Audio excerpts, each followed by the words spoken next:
बैठे निज निज जाय समाज नपन बिलो की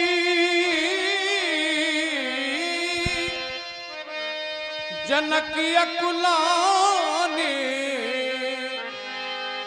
बोले बचन रोस जनसाने। देखिए हमारे बीच में हमारे बुंदेलखंड की शान यानी जनपद हमीरपुर में एक से एक अच्छे हीरे हैं। दो हीरे आप लोगों के बीच में भी हैं। हमारे परम सम्मानीय बबलू मिश्रा जी जो जनक के सुंदर अभिनेता हैं और हमारे सर्वेश जी द्विवेदी परशुराम जी दोनों हीरे हमारे इस मंच में आज हमारे बड़े सौभाग्य हमारे बीच में दोनों हीरे हैं। और आप लोग सुन रहे हैं हमारे जनक जी श्री बबलू मिश्रा जी को। नपन बिलो की जनक अकुलाने बोले बचन रोस जनुसाने।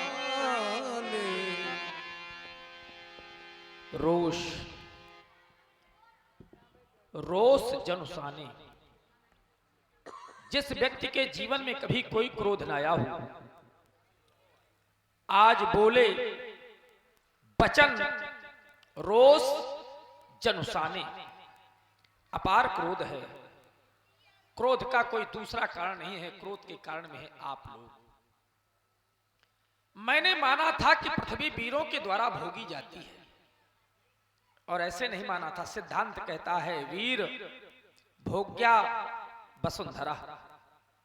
लेकिन जिस समय हमारे बंदियों के द्वारा घोषणा हुई बोले बंदी बचन वर सुनहु शकल महिपाल। एक दो राजा न सुने सभी राजा सुने। और क्या सुने? बोले प्रण विदेह का कहीं हम भुजा उठाए विशाल। अपने राजा की प्रण को दोनों भुजा उठा करके आप लोगों के सामने कहना चाहते हैं। और बंदियों के द्वारा कहा गया आप लोगों के द्वारा सुना गया। लेकिन मेरे मित्रों जो सुनने के उपरांत आप लोगों के द्वारा क्रियाएं प्रतिक्रियाएं इस अजगों पर की गई वो सर्वथा नियम नैतिकता को तोड़ देने वाली क्रियाएं की गई। आपने प्रण को सुना था। एक एक नपाल उठता अपने बल का प्रयोग सजगों पर करता और जब अपने कार्य में असफल हो जाता तो मेरी मिथिला को छोड़ करके चला जाता। लेकिन आप लोगों के द्वारा ऐसा नहीं किया गया। पहले एक नेपाल उठा, कार्य की पूर्ति नहीं हो पाई।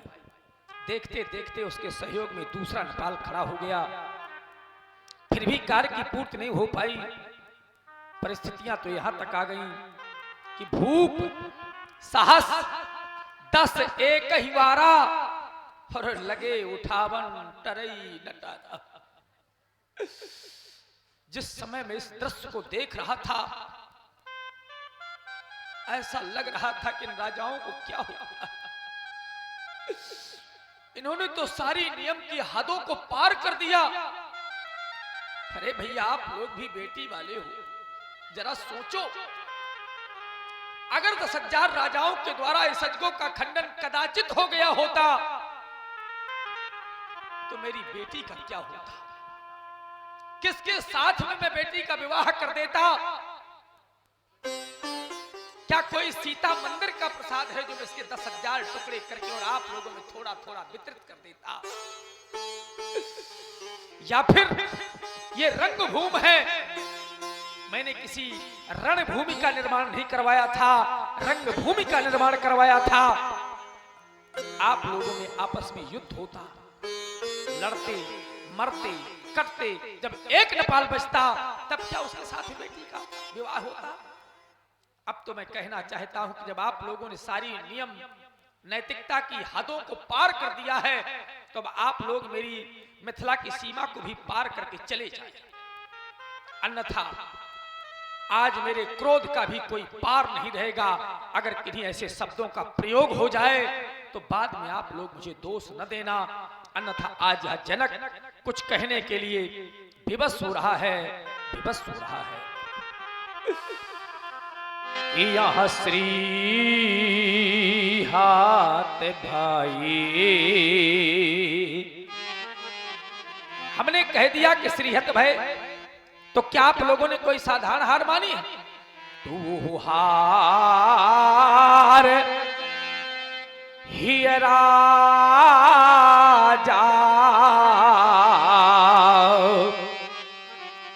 हृदय से हार मान गए हो, और हृदय से हार मानने को उपरांत भी आप लोगों ने मेरी मिथिला का परित्याग नहीं किया।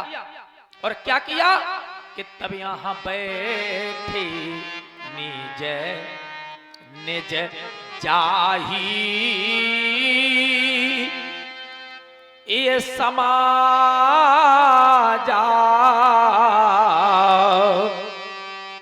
और कब बैठे कि जब यहां श्री हाथ भाई, जिस भी क्षत्रिय नेपाल ने अपने बल का प्रयोग सजगों पर किया, अपने कार्य में असफल हुआ, और असफल होने के उपरांत पुनः अपने आसनों पर आसीन हो गया। क्या अब भी कोई अपेक्षाएं आप लोगों की शेष रह गई हैं? हाँ, विचार आया। आप लोग शायद ये सोच रहे हैं कि महाराज आप कार्य बहुत बड़ा करवाना चाहते हैं। सोई, पुरारी, कोदंड, कठोरा, इतना ही नहीं, गरु, कठोर, विदित, सब काहू, और उसके बदले महाराज एक कन्या छोटी सी देना चाहते हैं, 6 वर्षीय बालिका देना चाहते हैं। महाराज कार्य बहुत बड़ा है और लाभ बहुत छोटा है।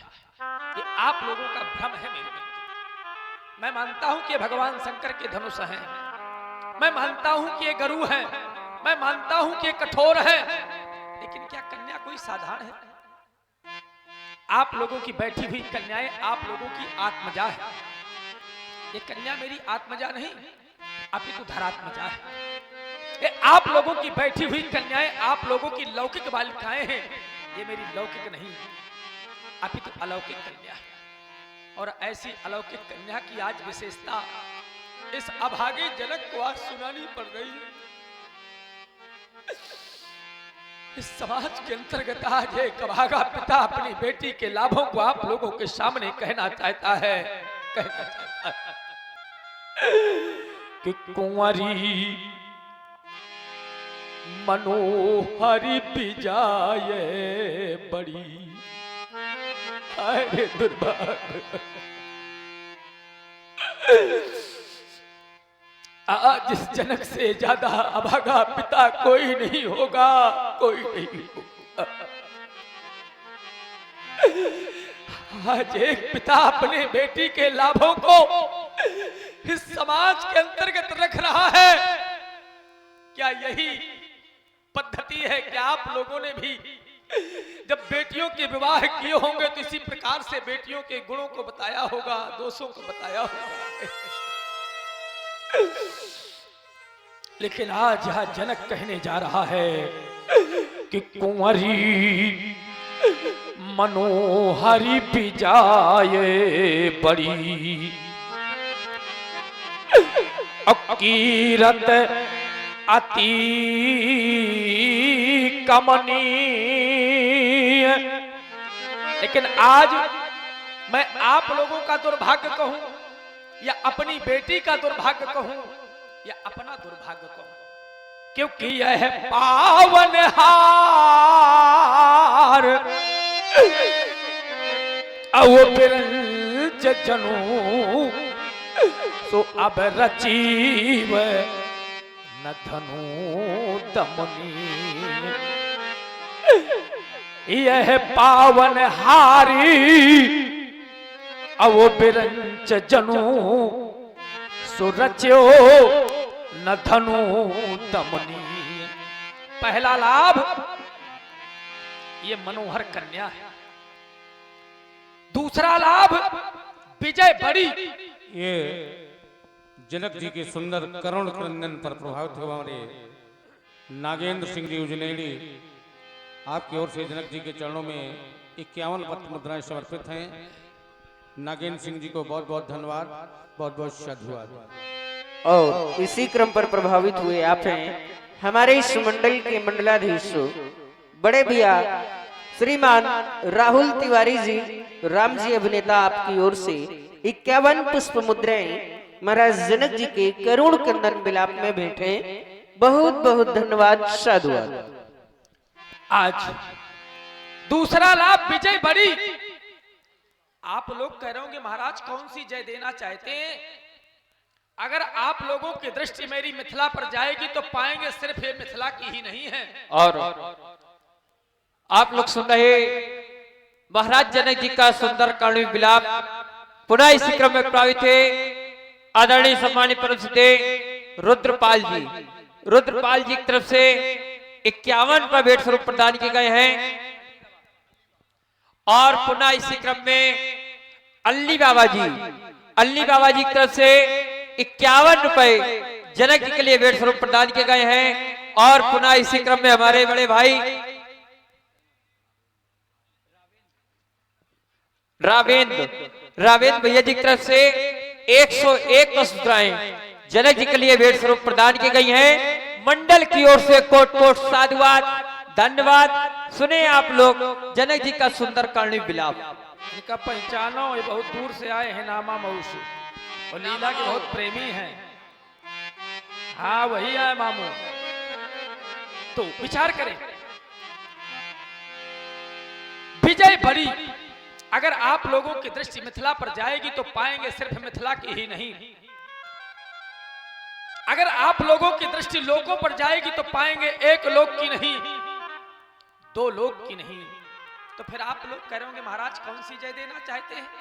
तो यही तो बतलाने के लिए मैं आज खड़ा हुआ हूं कि यह है त्रिभुवन जय। देख लो मेरे मित्रों, ये है तीनों लोगों की जय।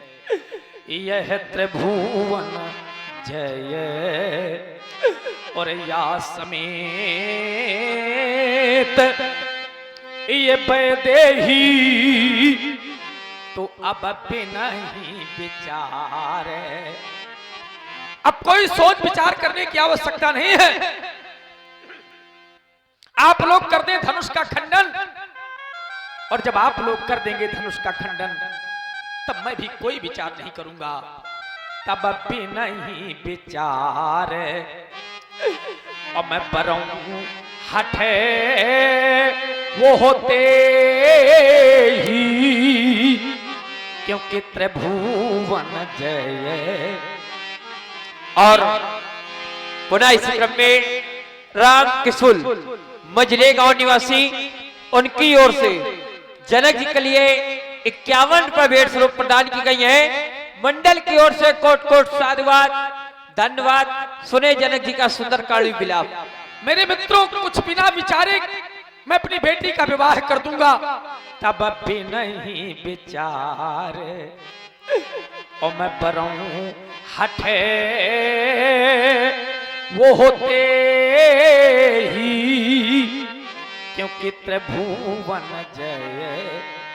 अब आप लोग कहेंगे कि महाराज अगर एक साधारण से साधारण पिता भी, माने निर्धन से निर्धन पिता भी अगर बेटी का अपने विवाह करने जाता है तो यदि अत्यधिक बातों पर विचार नहीं करता तो कम से कम 3 बातों पर विचार किया करता है। मेरी बेटी जिस घर में जाएगी वो घर कैसा होगा, जिसके साथ में उसका सारा जीवन यापन होगा वो वर कैसा होगा, जिस कुल में जाएगी वो कुल कैसा होगा। और आप महाराज कर रहे हैं बिना विचार। मेरे मित्रों, अगर मैं चाहता, और ये आप हैं विद्यासागर यादव जी, ड्राइवर, मंझले गांव।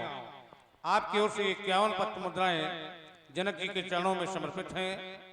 आप सुन रहे हैं बहुत सुंदर सा जनक विलाप हमारे बबलू मिश्रा जी के द्वारा। अगर मैं चाहता तो अच्छा घर ढूंढ लेता, अगर मैं चाहता तो अच्छा वर ढूंढ लेता, अगर मैं चाहता तो अच्छा कुल ढूंढ लेता, लेकिन अपनी बेटी की श्रेष्ठता को कैसे प्रमाणित करता? इसी खटवर्षी बालिका ने इसी अजगो को एक दिवस बाम कर से उठा लिया था। और मेरे मित्रों में विचलित होकर के मैंने प्रण कर दिया था कि जो 2 खंडों में परिवर्तित करेगा वो मेरी बेटी से श्रेष्ठ होगा। तब मैंने ऐसा नहीं कि कोई विचार नहीं किया है, विचार है। कब तक? जब तक धनुष का खंडन नहीं है, और जब धनुष का खंडन हो जाएगा तब भी नहीं विचार। और मैं बरऊं हटे वो होते ही। और मैंने विचार क्या किया है? विचार मेरा क्या है कि यह जो शंकर और धनु दे चढ़ाई, जो शंकर धनु दे चढ़ाई, और जब दे चढ़ाई तब बरसी, तब बरसी और ये कन्या मोट ध्यान रखो, ये गिर जाएगी, हमें इधर उधर हो रहे हैं, नीचे रखो। तब बरसी और ये कन्या मुद पाई, जो शंकर धनु दे चढ़ाई तब बरसी कन्या मुद पाई। जो भगवान शंकर के आयुध को दो खंडों में परिवर्तित कर देगा तब बरसी। नहीं, सिद्धांत तो मैं भी जानता हूं। सिद्धांत क्या है? आचार्य लिखते हैं कि यह जो घर पर कुल होई अनुपा, तो करिए विवाह, तब करिए विवाह। और कैसे करिए? तब करिए विवाह ये सुतही अनुरूपा। अरे करिए विवाह ये सुतही अनुरूपा। अगर घर अच्छा हो, बर अच्छा हो, कुल अच्छा हो, तब विवाह करें, लेकिन किसके अनुरूप हो? आचार्य वाणी लिखती है कि करिए विवाह और सुतही अनुरूपा। जब ये तीनों चीजें बेटी के अनुरूप हो तब विवाह करें। और समाज में बहुत ध्यान दे करके सुन लेना, बहुत सुधी लोग बैठे हुए, अपने को चाहे जितना बड़ा विद्वान मानते हो, चाहे जितना बड़ा धनवान मानते हो, चाहे जितना बड़ा ऐश्वर्यवान मानते हो, अगर बेटी के अनुरूप वर नहीं है अब आपने विवाह कर दिया तो मेरे मित्रों आपकी बेटी को कभी जीवन में सुख की प्राप्ति नहीं हो सकती। तभी तो आचार्यों को लिखना पड़ गया कि नत बरु कन्या अरे रहाई कुंवारी। अगर बेटी के रूप पर नहीं है, घर नहीं है, आपकी बेटी कुंवारी रह जाए, रह जाने दें, लेकिन उसका विवाह न करें। अगर आपने विवाह कर दिया तो आपकी बेटी को कभी जीवन में सुख की प्राप्ति नहीं हो सकती है। वही मैंने सोचा था, लेकिन आज मैंने अपने लाभ सुनाए, मैंने अपने लाभों की उपलब्धियां बताई। क्या आप लोगों को मेरे लाभ अच्छे नहीं लगे? तभी तो मैं जानना चाहता हूं कि कृपया यहाँ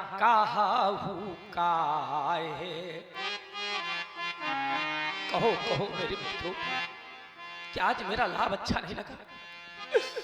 यदि लगा तो किसी ने भगवान शंकर के आयुध को दो खंडों में परिवर्तित क्यों नहीं किया? और आप लोग सुन रहे जनक जी का सुंदर करुणी विलाप हमारे बड़े भैया राम किशोर मजले गांव निवासी, उनकी ओर से 51 रुपए जनक जी के लिए भेंट स्वरूप प्रदान की गई है। मंडल की ओर से कोट कोट साधुवाद।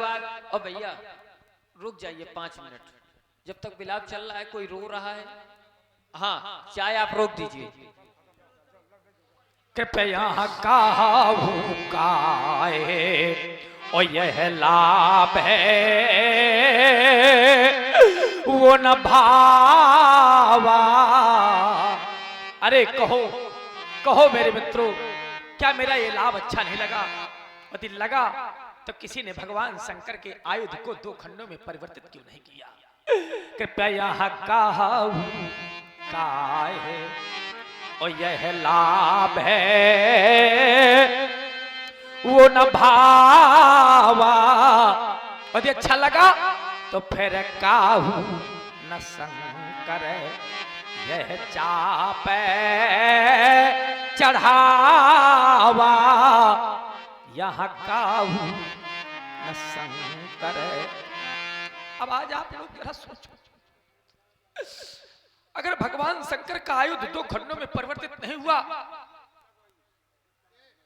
शांत बैठो भैया, तुम तो बहुत शोर मचावत हो का कौन सुनाई दे रहा हो भाई, विचार करो।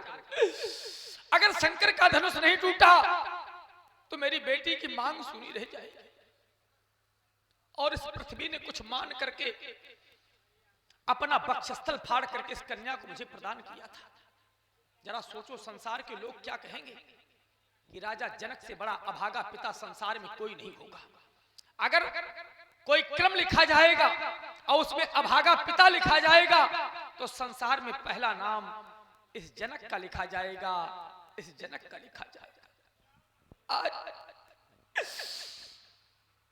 ये पिता बेटी तुमसे कहना चाहता है, जबकि हर एक बेटी की एक उम्मीद होती है कि मेरी मांग सुशोभित हो जाए।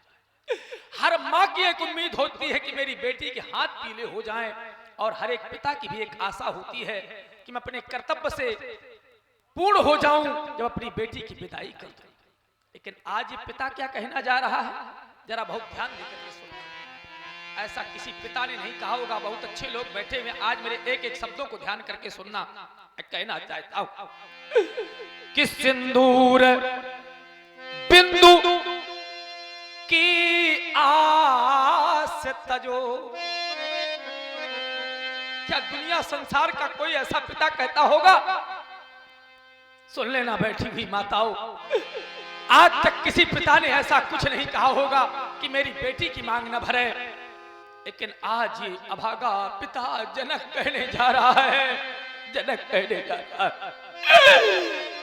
कि सिंदूर बिंदु की आस तजो। अरे तुमको तो योगी ने बनना लिखा। और हाय दुर्भाग्य, कर में तुलसी की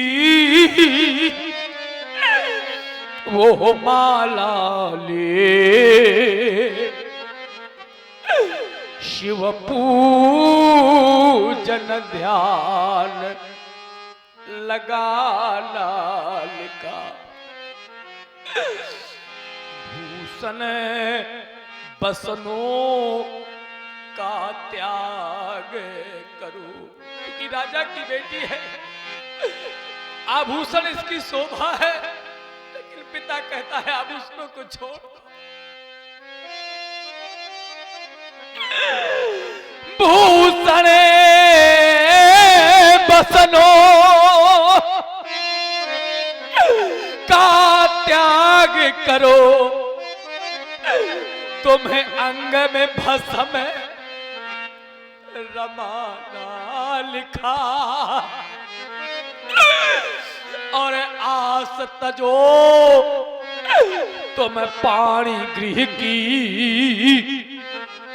तुमको तो कानन जाना लिखा। सुन लेना बैठी हुई माताओं, आज तक किसी भी पिता ने ऐसा नहीं कहा होगा कि बेटी इन राजघरानों को छोड़ करके जंगल में चली जाओ। लेकिन यह भागा पिता कह रहा है कि तुमको तो कानन जाना लिखा। और राम किशोर भैया जी की तरफ से 51 रुपए जनक जी के लिए भेंट स्वरूप प्रदान की गई है। मंडल की ओर से कोट कोट साधुवाद। राम किशोर 51 रुपए जनक जी के लिए भेंट स्वरूप प्रदान की गई है। मंडल की ओर से कोट कोट साधुवाद, धन्यवाद। सुन लेना बैठी हुई माताओं, आज मैं आप लोगों से कहना चाहता हूं, केवल मैं ही बेटी वाला नहीं, संसार की कोई भी मां क्यों ना हो, और जिस समय मैया अपनी उदर से कन्या को जन्म दे देती है, और जन्म देने के बाद जिस समय मां बेटी को पाल पोस करके बड़ा कर देती है, बेटी सयानी हो जाती है तो ईमानदारी से बताना, सयानी बेटी को माँ अपने पास में बुलाया करती है और बुला करके अपनी गोद में बैठा लेती है। जरा बताना आप लोग, और आप लोग नहीं बता पा रहे तो मैं बता रहा हूं। शास्त्र कहता है कि अधिक स्नेह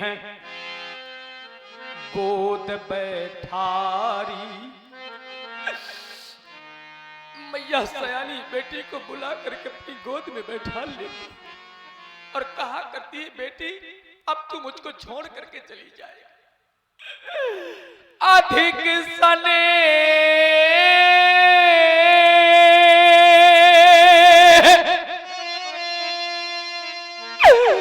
गोद बैठारी।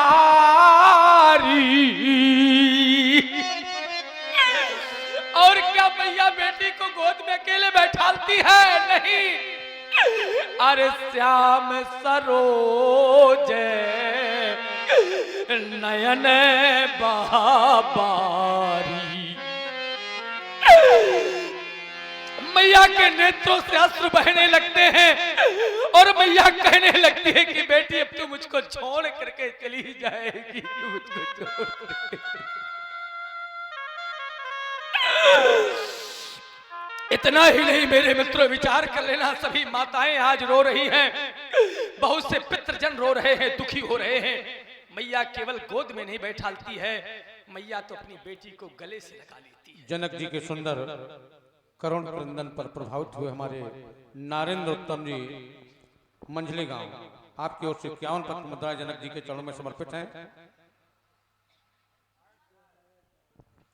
और 51 पत्र मुद्राएं जनक जी के चरणों में विद्यासागर ड्राइवर आपकी ओर से समर्पित हैं। कोट कोट सा धन्यवाद, बहुत बहुत साधुवाद। आज देख लो सभी माताएं रो रही है और केवल मैया गोद में नहीं बैठालती है। सुन लेना बैठी हुई माताओं, मैया तो अपनी बेटी को हृदय से लगा लेती है और एक बार नहीं, दो बार नहीं, बहुत सी बूढ़ी बुजुर्ग माताएं बैठी हुई हैं। आप लोगों ने बेटियों की विदाई की होंगी, कोई गिनती नहीं है। माँ बार बार अपनी बेटी को गले से लगाया करती है, बहुरी बहुरी, बार बार भेंट महातारी।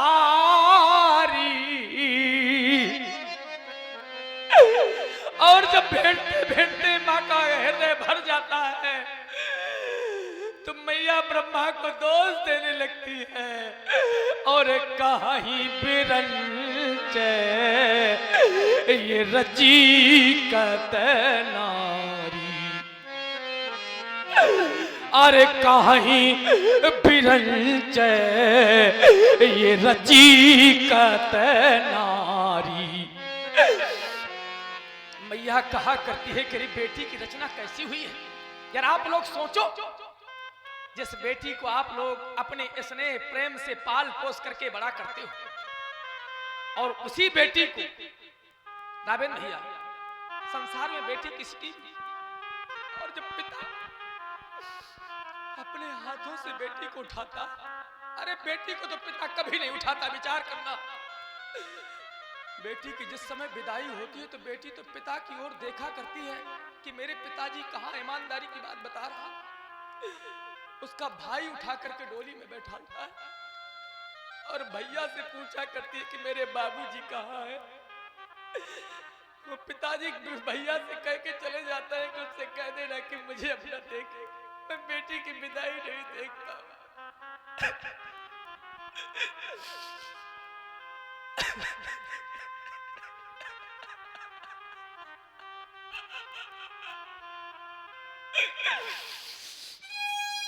बेटी क्या करती है, मेरे बाबूजी कहाँ हैं?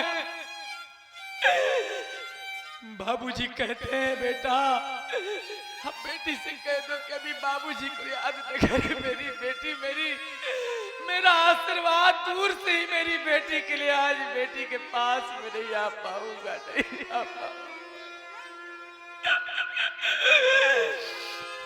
तभी तो मैया कहने लगती है कि काहे बिरल ये रची का। और पुनः इस क्रम में बड़े भैया रुद्रपाल जी, उनकी ओर से 51 रुपए जनक जी के लिए भेंट स्वरूप प्रदान किए गए हैं। मंडल की ओर से कोट कोट साधुवाद। और पुनः इसी क्रम में शिव कृपाल उनकी ओर से 51 रुपए जनक जी के लिए भेंट स्वरूप प्रदान किए गए हैं। मंडल की ओर से कोट कोट साधुवाद, धन्यवाद। और भैया विचार करना, जिस समय भैया उठा करके बैठालता है अपनी बहन को, तो माँ के मुख से एक आवाज निकल जाती है और भैया कहने लगती है कि जिस घर में पल कर बड़ी हुई, अरे तेरी लाडली, जिस आंगन में तू खेली है, केवल तेरी यादें शेष रह जाएंगी, केवल तेरी यादें शेष रह जाएंगी। संसार बेटी वाला है, संसार बहन वाला है। जरा सोचो आप, जिस समय रक्षाबंधन का त्योहार आता है और अगर जिस भाई के बहन नहीं होती तो भाई अपनी सोनी कलाई देख करके और फपक करके रो देता है। अगर आज मेरे बहन होती तो मेरी कलाई सोनी न होती, कलाई सोनी।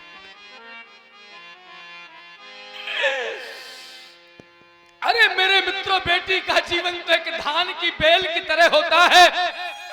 जैसे धान की बेल उगाई कहीं पर जाती है, लेकिन कुछ समय के बाद लगाई कहीं पर जाती है, लगाई कहीं पर जाती है। और मजले गांव निवासी राम किशोर उनकी ओर से 51 रुपए भेंट स्वरूप प्रदान की गई है।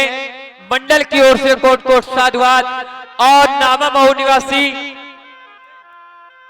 राघवेंद्र जी, नामा मऊ निवासी, उनकी ओर से 51 रुपए जनक जी के लिए भेंट स्वरूप प्रदान की गई है। बहुत बहुत साधुवाद, धन्यवाद। और जो माँ के मुख से आवाज निकलती है, वो मैं आवाज आपको अपने मुख से सुनाना चाहता हूँ। जरा विचार करो मैया क्या कहती है कि जिस घर में पल कर बड़ी हुई, अरे मेरी लाडली, जिस माँ पिता ने तुमको अपने स्नेह से पाल पोस करके बड़ा किया है, यही स्नेह को छिपाते हुए पत्थर के जैसा हृदय बनाते हुए और तुम्हें एक दिन बेटी विदा कर दिया जाता।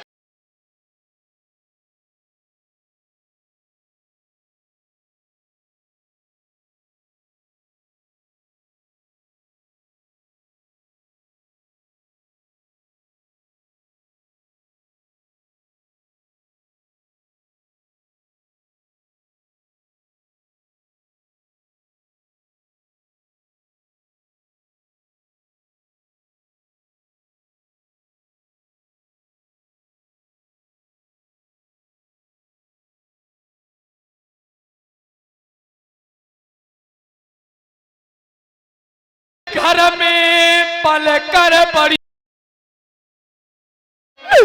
कल ये आंगन सोना होगा और रोएंगे भाई ये बहन पिता, और रोता माँ का मन होगा। जब गीली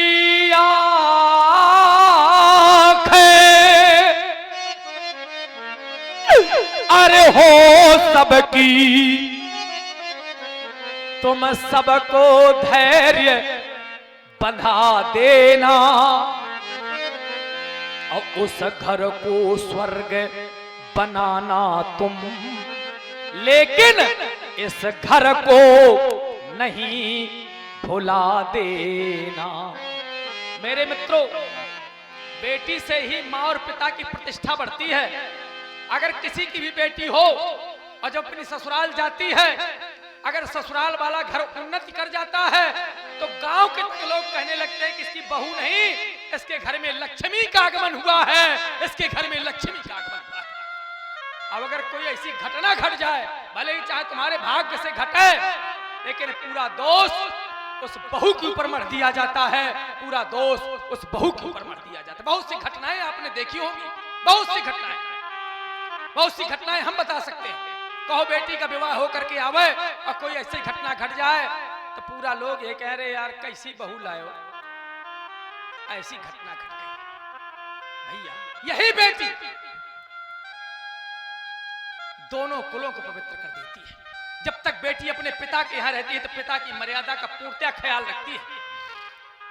चाहे बेटी धनवान की हो, चाहे बेटी निर्धन की हो, अगर किसी की भी बेटी समाज में गलत कदम उठा ले तो समाज में उसका पिता कभी सर उठा करके नहीं जी सकता है। और जब यही बेटी अपने ससुराल चली जाती है तो ईमानदारी से विचार कर लेना, चाहे जितना इसको सताया जाता हो, चाहे जितना मारा जाता हो, आज तक किसी की बेटी ने आकर के ये नहीं कहा कि पिताजी मुझे ससुराल में कष्ट मिल रहा है। अब कोई भी बात मैं अप्रमाणित नहीं कहूंगा, प्रमाणित बात कहूंगा। जिस समय बेटी ससुराल से वापस आती है तो माताएं पूछा करती है व्यास जी, लेकिन बेटी क्या करती है? बोले सुख प्रकटैन जय दुख ही दुरावा। सारे सुखों को तो कह देती है कि माँ मेरी ससुराल बहुत अच्छी, सास बहुत अच्छी, माँ मुझे भूल जाना माँ। निज सुख दुख कर्मों का अर्जन। हे माँ, अब सुख और दुख जो मुझे मिलेगा वो मेरे कर्म के आधार पर मिलेगा। अब मुझे भूल जाना माँ, मुझे भूल जाना माँ। मैया कहने लगती है क्या बेटी मैं तुम्हें भूल पाऊंगी? तो बेटी कहती है माँ केवल मेरी एक बात याद रख। मैया कहती है बोल बेटी बोल। तो बेटी कहती है माँ भले ही आप भूलें न भूलें, मेरे भैया से कह देना मुझे याद रखें या न रखें, लेकिन केवल मेरी एक बात याद रखना माँ कि भैया मुझे भूल जाए, लेकिन जिस समय मेरे पिता की पाया थकित हो जाए, बहुत ध्यान देकर के सुनना, बहुत अच्छा शब्द कह रहा हूं, केवल एक बेटी होती है जिसको सबसे अधिक अपने बूढ़े बाप की चिंता होती है, जिसको सबसे अधिक अपने बूढ़े बाप की चिंता होती है। बेटी यही कहती है कि माँ जिस समय मेरे पिता की पाया थकित हो जाए तो मेरे भैया से कह देना कि मेरे बूढ़े बाप की सेवा करते रहे माँ, मेरे बूढ़े बाप की सेवा करते रहे। तभी तो मुझे कहना पड़ गया कि बेटा भाई जगात में और सब स्वार्थ के मीत, पर बेटी अपने निज पिता से सुकरती सच्ची प्रीत। अगर सच्ची प्रीत करने वाली है तो सिर्फ बेटी सच्ची प्रीत करने वाली। आप लोग कहेंगे महाराज कोई उदाहरण है? उदाहरण आप स्वयं अपने घर में विचार कर लेना। बहुत अच्छे लोग बैठे हुए हैं, सुधी लोग बैठे हुए हैं और बूढ़े बुजुर्ग लोग भी बैठे हुए हैं, जिसके घर में बेटियों की शादी न हुई हो, विवाह न हुआ हो, बेटी घर में हो, और जब पिता कहीं से श्रमित होकर के आता है तो ईमानदारी से बताना आपका बेटा कभी उठ करके आपको जल नहीं देगा, लेकिन दौड़ती हुई सहमती हुई बेटी तत्काल जल लाती है और कहती है बाबूजी पहले आप जल पी लीजिए, बाद में दूसरा कोई काम करना, पहले आप जल पी लीजिए।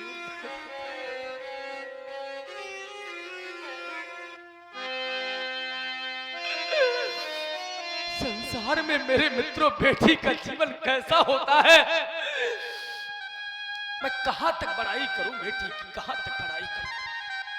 अरे अगर आप लोग कहते हो कि महाराज बेटा कुल का दीपक है तो बेटी क्या है? अगर बेटा कुल का दीपक है तो ये बाती है बेटी। अगर दीपक में बाती नहीं होगी तो मेरे मित्रों दीपक का कभी महत्व हो ही नहीं सकता है। दूसरे शब्दों में विचार कर लेना, अगर बालिका शब्द को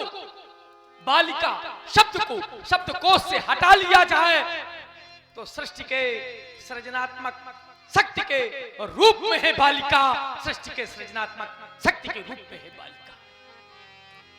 इतना ही नहीं, आचार्यों ने तो यहां तक लिख दिया कि बोले पुत्री पवित्र और किए कुल दो।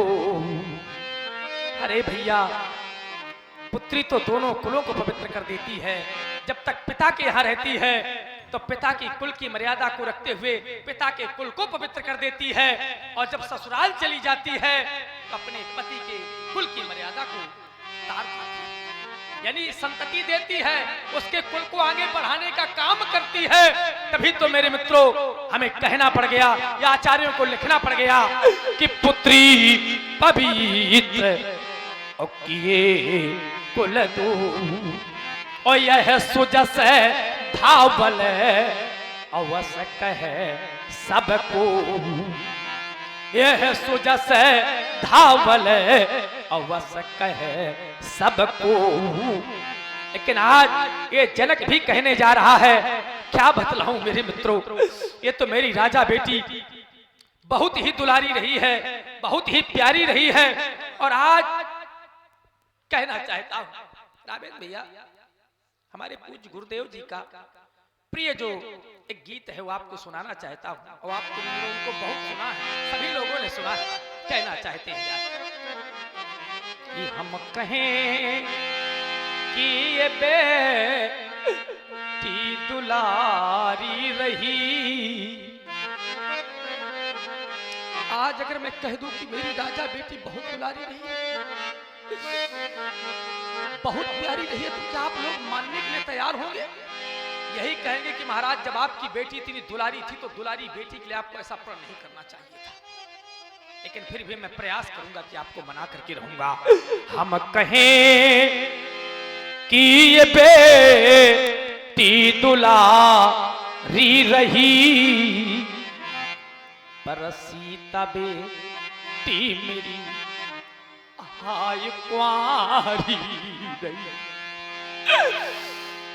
राजा बेटी मेरी हाय कुंवारी रही, बड़े अरमान से मैंने पाली सिया। जिस समय मैं मही का कर्षण कर रहा था, इस वसुंधरा ने सीता को मुझे प्रदान किया था, तो बड़े अरमानों के साथ मैंने बेटी सीता का पालन पोषण किया था। एक दिन वो आएगा कि जिस अरमान से बेटी को मैंने पाला है उसी अरमान से इसकी विदाई करूंगा, लेकिन हाय रे दुर्भाग्य, क्या हो गया, क्या हो गया? बड़े अरमान से मैंने पाली सिया, लेकिन देख लो दुनिया वालों, ये प्रण पूरा हुआ, हाय फटे ताहिया, प्रण पूरा हुआ, हाय फटे ताहिया। तो हम कहें कि ये बेटी दुलारी रही, पर सीता बेटी मेरी हाय कुंवारी रही, राजा बेटी मेरी हाय कुंवारी रही। और आप लोग सुन रहे जनक जी की सुंदर करणी मिलाप। पुनः इसी क्रम में प्रभावित हुए नामा मऊ निवासी अरविंद जी, उनकी ओर से 51 रुपए राघवेंद्र जी की तरफ से 51 रुपए भेंट स्वरूप प्रदान किए गए हैं। मंडल की ओर से कोट कोट साधुवाद, धन्यवाद। इतना अवश्य कहना चाहता हूं कि अगर आप लोगों को विश्वास नहीं हो रहा तो एक बार उनसे पूछो, किनसे, जिनके घर में अत्यधिक आयु की बेटी हो गई है, अत्यधिक माने इतनी आयु हो गई है और उसके लिए कोई विवाह के लिए वर नहीं मिल रहा।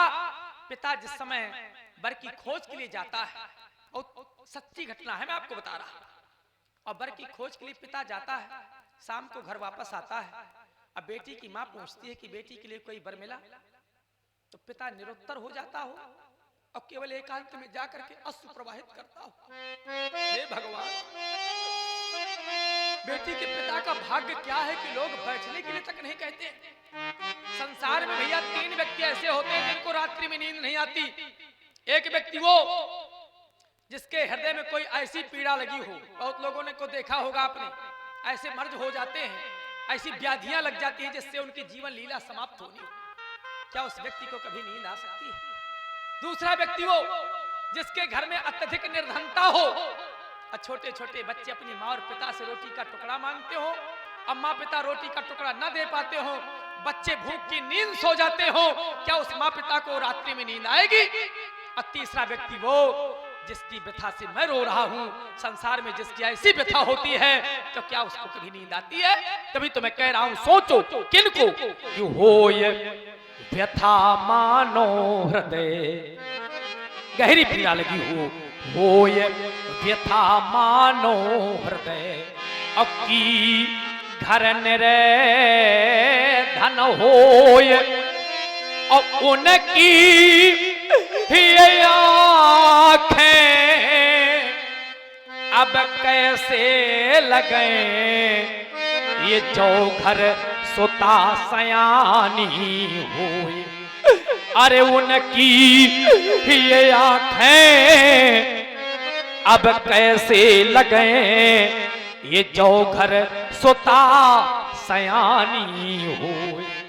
और श्रवण कर रहे हैं आप लोग जनक जी का कौणिक विलाप, प्रभावित हुए आप हैं भैया अशोक दिवाकर जी, शाहजहांपुर निवासी। आप वर्तमान में सूरत गुजरात से धर्म पाठशाला चैनल के माध्यम से लाइव देख रहे हैं। आपकी ओर से 21 पुष्प मुद्राएं जनक जी के करुण कंदन विलाप में भेंटे भैया जी को बहुत बहुत धन्यवाद, साधु।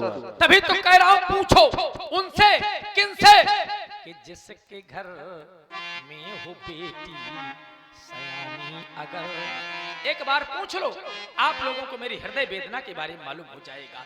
जिसके घर में हो बेटी सयानी अगर, अरे वो सके दिल से जब पूछो क्या होता असर, उसके दिल से जब पूछो क्या होता असर, तो आज मती मेरी कैसी ये मारी गई, और बाटिका में कली अधिक खिली रह गई, बाटिका में कली अधिक खिली रह गई। तो हम कहें कि ये बेटी दुलारी रही, पर सीता बेटी मेरी हाय कुंवारी रही। अगर मैं कह दूं कि वो व्यक्ति क्या जान सकता है, और आप बड़े भाई शिव गोपाल उत्तम जी, उनकी ओर से 101 रुपए जनक जी के लिए भेंट स्वरूप प्रदान की गई है। मंडल की ओर से कोट कोट साधुवाद, धन्यवाद। सुने आप लोग जनक जी का सुंदर करुणी विलाप। मेरे मित्रों, मैंने क्या सोचा था और क्या हो गया, और कहना तो बहुत कुछ चाहता था, लेकिन अब समय भी बहुत अधिक हो गया है, और जिसने समय को न जाना तो कहना चाहते हैं। अभी एक आज जो भी बोलेंगे पूरी धारा वही बोलेंगे, क्योंकि सायंकाल राहुल ने कहा था कि वही धारा, तो आज पूरी धारा वही होगी। जैसे हम कह दें कि अगर किसी बांझ औरत से पूछा जाए कि प्रसव वेदना के बारे में बतलाओ, आप लोगों को तो एक एक गीत उनके रटे होंगे सब पूरे, तो क्या बंध्या बता सकती है प्रसव वेदना? और कहना चाहता हूं कि बंध्या क्या जाने प्रसव पीर, अरे जिसके जीवन में कभी कोई कष्ट न आया हो, दूसरे के कष्टों को नहीं बता सकता। बंध्या क्या जाने प्रसव पीर, मरुत्र सा सरोवर क्या जाने, और माँ की करुणा, ये माँ की ममता, ये संसार भला क्या पहचाने, ये संसार भला क्या पहचाने। तभी तो मैं कह रहा हूं कि मैंने क्या सोचा था और क्या हो गया। तभी तो हमारा कहना है कि मैंने सोचा था क्या और क्या हो गया, कोई पर ना मिला मेरी जानकी के लिए, कोई पर ना मिला मेरी लाडली के लिए। ये वीर बन करके आए हैं ये भूपति सभी। आप लोग भी तो अपने को वीर मान करके आए थे, लेकिन कहां गई तुम्हारी वीरता?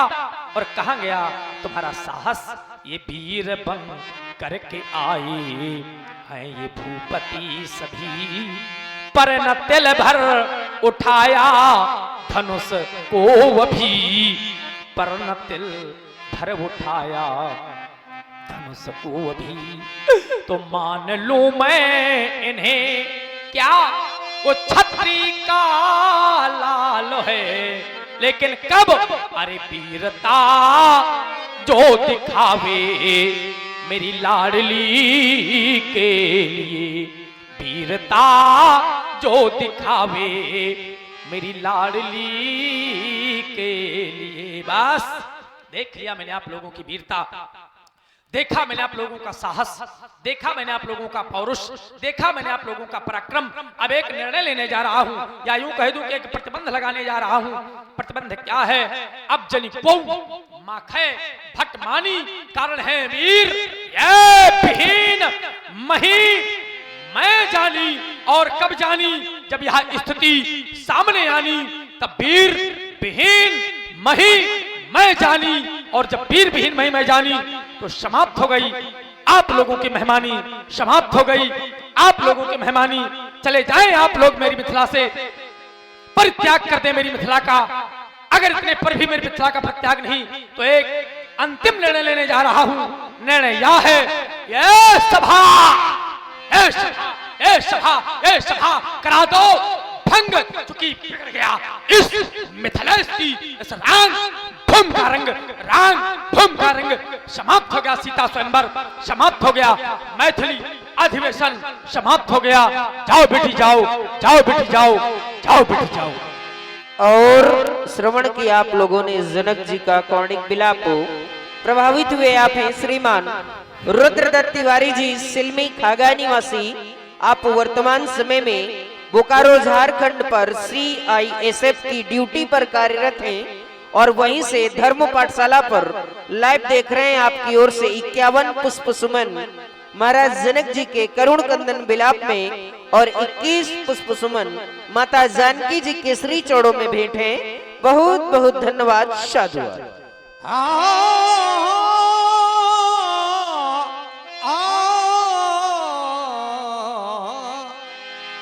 जनक बचन सुन सब नर नारी, देख जानकी भय दुखारी। जनक जी के वचनों को मिथिला वासियों ने सुना, बहुत क्रोध आया, बहुत दुख हुआ, आंखों में आंसू भर आए। लेकिन कुछ जनक जी के वचन कुछ लोगों को अच्छे नहीं लगे। माखे लखन